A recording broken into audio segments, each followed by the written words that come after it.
ដឹងខ្លួនត្រឡប់មកវិញពួកយើងបានឈរជើងនៅលើកំពូលភ្នំស្ទឹងពពកហើយ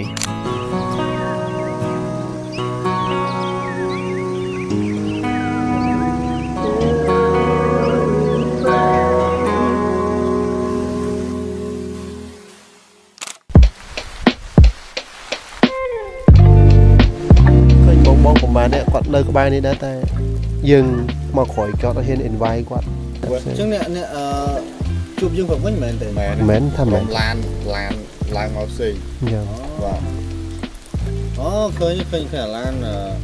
travel ទៅចាញ់ហ្នឹងដល់ទៅខោយើងទីនេះបាទ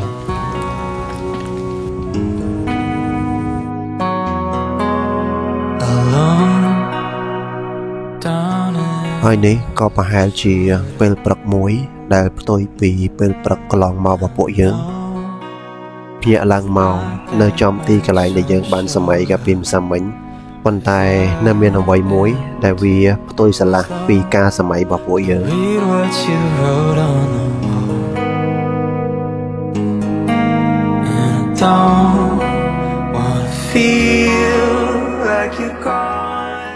ពួកយើងអត់ដឹងថា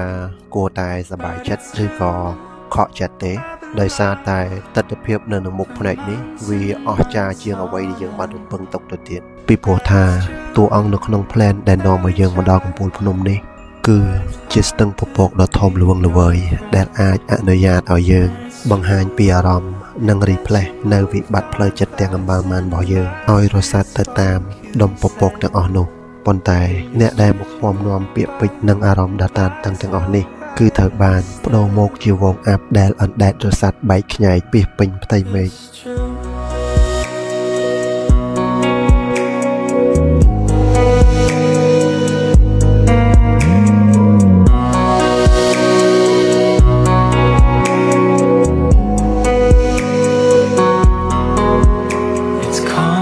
ដែលធម្មតាអាប់ទាំងហ្នឹងភាគច្រើនគឺកើតនៅទៅលើភ្នំបូកគោទេប៉ុន្តែ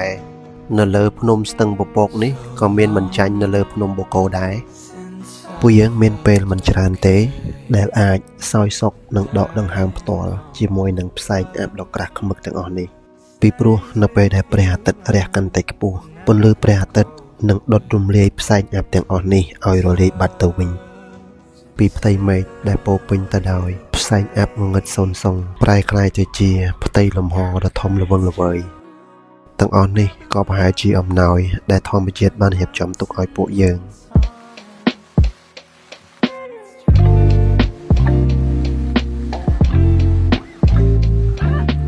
ម៉ោង 9 ព្រឹកនៅលើកំពូលភ្នំស្ទឹងពពកពួកយើងក៏កំពុងតែរៀបចំ plan ថ្មីមួយជិះទូកចូលទៅក្នុងបឹងដ៏ធំមួយដើម្បីទៅមើលទឹកធ្លាក់ពីកន្លែងទៀតនៅមុនពេលដែលព្រះអាទិត្យលិចនិងមុនពេលដែលដំណើរកម្សាន្តរបស់ពួកយើងត្រូវបានបញ្ចប់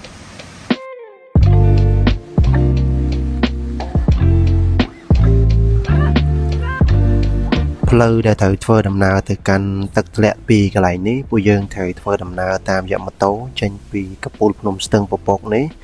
រយៈពេលប្រហែលជា10នាទីហើយក៏ត្រូវឆ្លងកាត់តំបន់ទំនប់វារីអគ្គិសនីគិរីរំ3ដែរតាមប្រវត្តិខ្លះរបស់ទំនប់វារីអគ្គិសនីគិរីរំ3គឺជាគម្រោងវារីអគ្គិសនីខ្នាតតូចរបស់ប្រទេសកម្ពុជាដែលមានអានុភាពផលិតថាមពលអគ្គិសនីបានរហូតដល់18មេហ្គាវ៉ាត់គម្រោងនេះចាប់ផ្ដើមដំណើរការតាំងពីចន្លោះឆ្នាំ2012ទៅ2013នៅកន្លែងទំនប់វារីអគ្គិសនីនេះគឺជាកន្លែងដែលគួរចាប់អារម្មណ៍មួយដែរអ្នកចូលចិត្តស្ដាប់សំឡេងទឹកហូរមកកន្លែងនេះគឺស័ក្តិសមបំផុត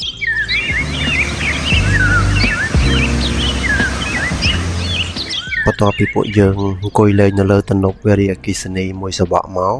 ពួកយើងត្រូវជិះម៉ូតូត្រឡប់ទៅក្រោយវិញប្រហែលជា500ម៉ែត្រដើម្បីចុះទូកទៅកាន់ទឹកធ្លាក់អូដីខ្សាច់និងទឹកធ្លាក់ចិណ្ដើរថ្ម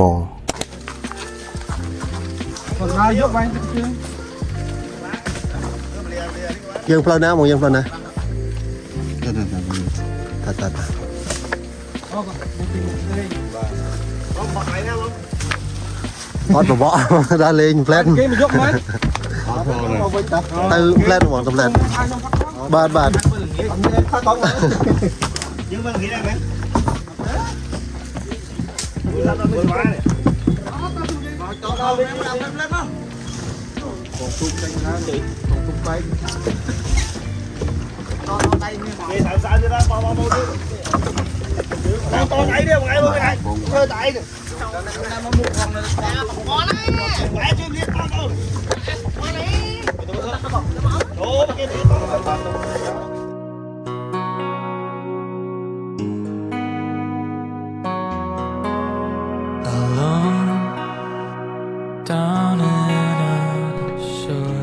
បន្ទាប់ពីពួកយើងជិះទូកអស់រយៈពេល10ទៅ20នាទី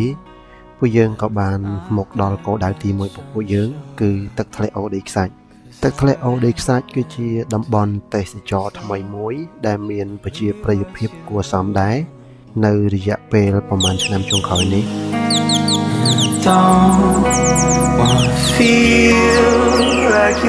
ដើមកំណើតនៃឈ្មោះទឹកធ្លាក់អូដីខ្សាច់នេះនៅមិនទាន់មានឯកសារយោងណាមួយដែលចងក្រងច្បាស់លាស់នៅឡើយទេ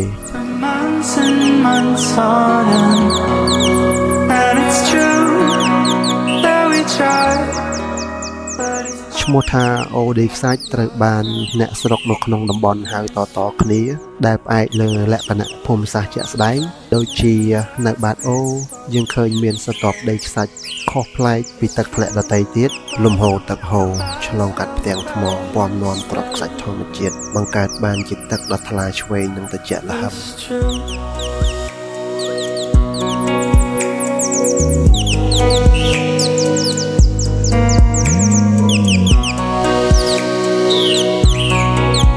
ទឹកនៅក្នុងអូមានសភាពថ្លាមើលឃើញដល់បានបើទោះបីជាស្ថិតនៅក្នុងរដូវភ្លៀងក៏ដោយទឹកធ្លាក់មានស្ថានភាពតូចមានទីធ្លាស្អាតមានសំឡេងចាបយំរងំស័ក្តិសមឲ្យយើងមកអង្គុយលំហែកាយញ៉ាំបាយជុំគ្នាជាមួយនឹងគ្រួសារឬមិត្តភក្តិBut it's true I've been lost for months and months on end នេះគឺជាលើកដំបូងដែលខ្ញុំធ្វើដំណើរ adventure អត់បាន plan ទុកហើយខ្ញុំក៏មិនបានរំពឹងទុកដូចពីដំបូងដែរប៉ុន្តែមើលទៅធម្មជាតិបានត្រៀមគ្រប់យ៉ាងឲ្យយើងហើយ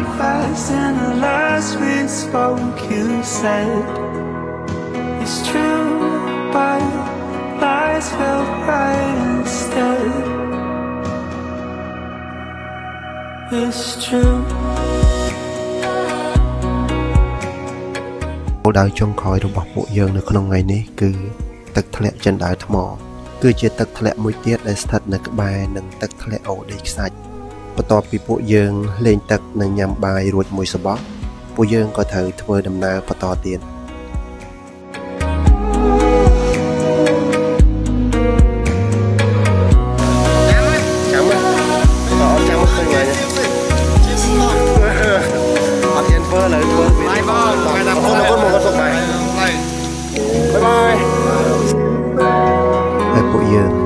ជួបជាមួយនឹងក្រុមអ្នកបោះតង់សាកថ្មជីវិតម្ដងទៀតដែលយើងបានជួបមុនពេលដែលយើងចុះទូកមកកាន់ទីនេះ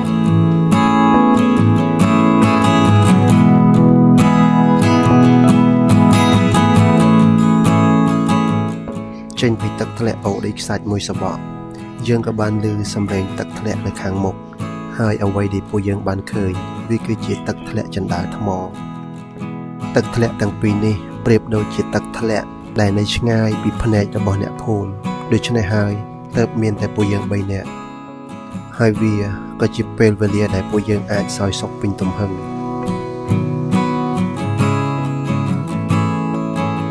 អ្វីត្បិតតែទឹកធ្លាក់ទាំងពីរនេះជាទឹកធ្លាក់ខ្នាតតូចតែក៏ជាប្រភពទឹកដ៏សំខាន់របស់ទំនប់វារីអគ្គិសនីគិរីរំបីខ្ញុំធ្លាប់បានសួរខ្លួនឯងច្រើនដងដែរកំឡុងពេលដែលខ្ញុំកំពុងតែឈួតវង្វេងតាម trend បែបក្មេងនៅក្នុងសាកលវិទ្យាល័យតើការដើរព្រៃស្វែងរកទឹកធ្លាក់បែបនេះវាសប្បាយថងណាទៅប៉ុន្តែពេលដែលខ្ញុំមកដល់តែខ្ញុំដឹងថា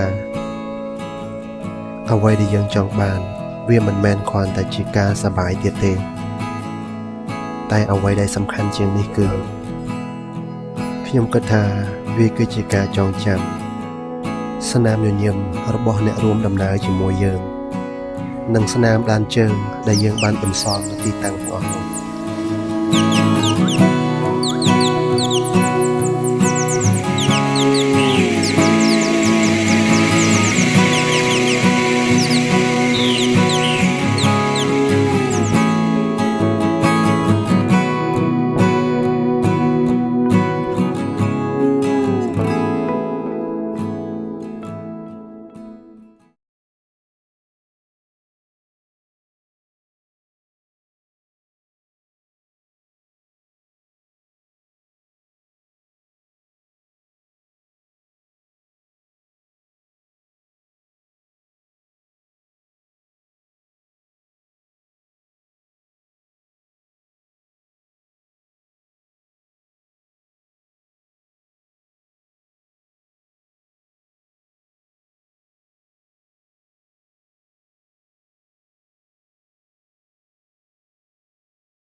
អស់